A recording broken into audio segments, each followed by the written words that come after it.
Nous vivons à l'échelle globale ce que nous pensons être une crise. Et nous avons raison de penser que c'est une crise parce que les taux de chômage sont là pour le rappeler. Mais même si les gouvernements de nombreux pays promettent une baisse du chômage, d'après les experts du numérique, et notamment le français Gilles Babinet, cela n'arrivera pas. Car en réalité, on fonce droit vers une ère du vide-emploi.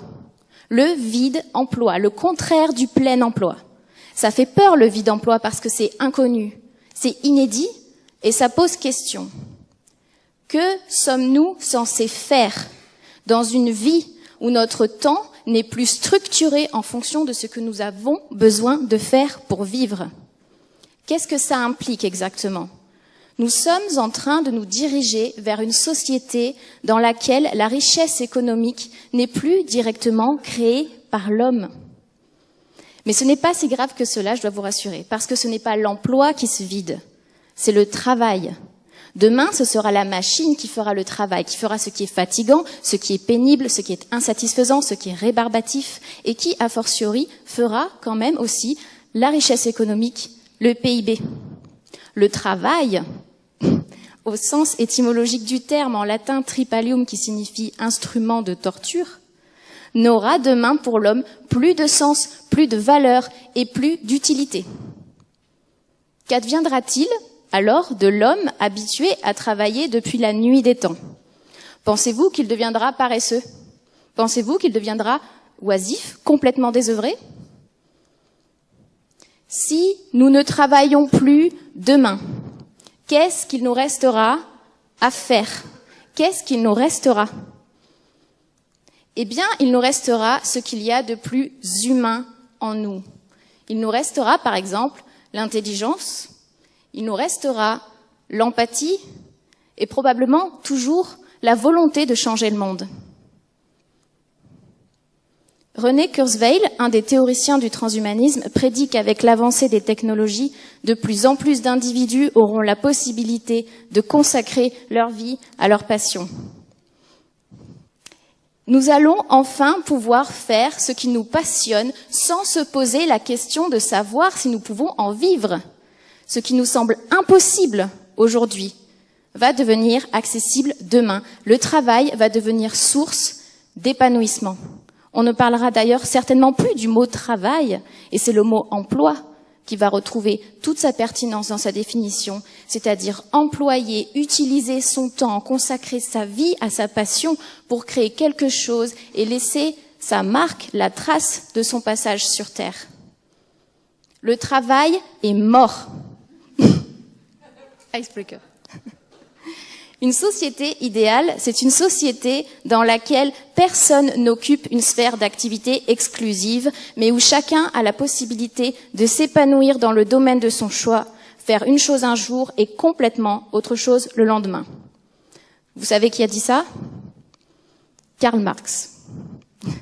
Et c'est formidable parce que ça veut dire que s'il ne serait-ce qu'une fraction de la population a la possibilité demain de faire ce qu'elle aime et qu'elle n'est plus obligée de 9h à 18h de faire un travail pénible et difficile, alors le futur risque d'être plein d'art, plein de beauté, plein d'invention, plein de créativité et sans doute plein d'humanité.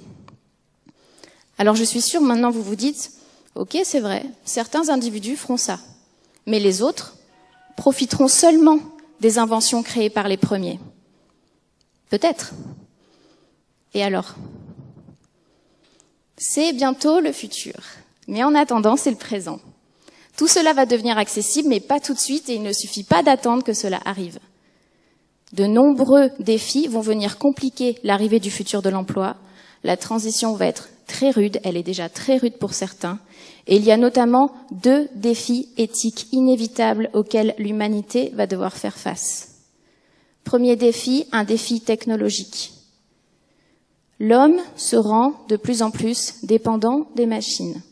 Cela veut dire que les industries doivent et devront constamment surveiller ce monde dans lequel nous évoluons, car ce sont elles qui insufflent du pouvoir aux machines. Et deuxième défi, un défi humain. Demain, parmi les hommes, les plus talentueux s'en sortiront. Peut-être vous l'avez déjà vu à un précédent TED, Laurent Alexandre, médecin, scientifique et prospectiviste, dit que l'argent est l'origine sociale n'ayant plus d'importance. Dans un monde où la richesse économique est créée par la machine, la plus grande inégalité qui nous attend pour le siècle qui arrive, c'est l'inégalité de QI. La course à l'intelligence va mettre l'humanité en compétition. Je parle de QI parce que c'est le seul métrique précis que nous possédons aujourd'hui pour mesurer l'intelligence et qui est collectivement reconnu par les experts. Cet indicateur est en train de créer des écarts considérables. Logiquement, il sera toujours pris en compte demain pour quantifier et évaluer la capacité des individus à générer de l'innovation. Mais, très heureusement pour nous, il sera mis en perspective avec de très nombreux indicateurs qualitatifs, dont le QE, quotient émotionnel, que l'on analysera et que l'on apprendra à muscler de mieux en mieux grâce au progrès des neurosciences, grâce à la recherche sur la plasticité cognitive, c'est-à-dire notre capacité à apprendre de nouvelles choses. Et ça, c'est fondamental. Qu'il y ait demain des personnes plus agiles, intuitives, artistes et créatives, parce que le but de demain, ce sera de remettre de l'humain au centre d'une société qui devient de plus en plus numérique et de plus en plus technologique.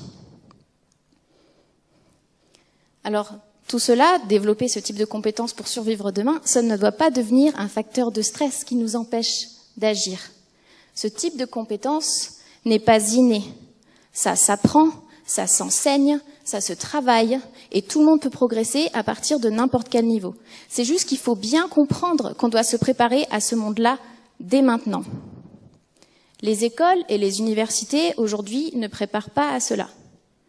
Elles continuent d'enseigner l'indiscutable alors que le monde est en train de changer à une vitesse phénoménale. C'est ce qui fait dire à beaucoup d'experts que de nombreuses écoles que nous connaissons aujourd'hui vont disparaître dans les années à venir pour laisser place à un nouveau paradigme plus ouvert, plus humain, plus énergisant et plus créatif. Et c'est déjà visible aujourd'hui. De nouveaux modèles éducatifs sont en train d'émerger pour former, pour préparer les individus à ce futur et à cette nouvelle ère de l'emploi. Et moi, je veux en faire partie. Participer à créer l'école du futur, mais aussi en bénéficier. C'est l'emploi que je me prépare pour aujourd'hui et pour demain. J'ai compris qu'à mon âge et qu'à mon époque, travailler pour et dans l'ancien monde n'avait plus de sens. Inconsciemment, ces dernières années, je me suis dirigée vers une porte de sortie. Après un parcours scolaire en dents de scie, quand j'ai terminé mes études, une fois que j'étais diplômée, et donc au chômage, j'ai enfin commencé à faire ce que j'aimais, ce qui me passionne. Je n'ai pas recherché de travail, je n'ai répondu à aucune offre d'emploi. Mais j'ai détecté une entreprise qui m'inspirait. En fait, c'était surtout une personne qui m'inspirait, son directeur général, Patrick Moll. Je n'avais pas fait les études adéquates, mais je ne me suis pas laissé le choix, il fallait absolument que je rejoigne cette entreprise. Alors je l'ai contacté pour lui proposer de travailler pour lui. Il m'a laissé me créer ma place au sein d'un poste qui n'existait pas avant que j'arrive. Tout était nouveau pour moi. Et je m'entends encore lui répondre oui à tout ce qu'il me demandait, alors que dans ma tête, je n'avais aucune idée de comment faire, je n'avais aucune clé, aucun cahier des charges. À chaque fois, je disais oui, je paniquais pendant une demi-heure, et après je me disais, tu sais pas comment tu vas le faire, mais tu vas le faire.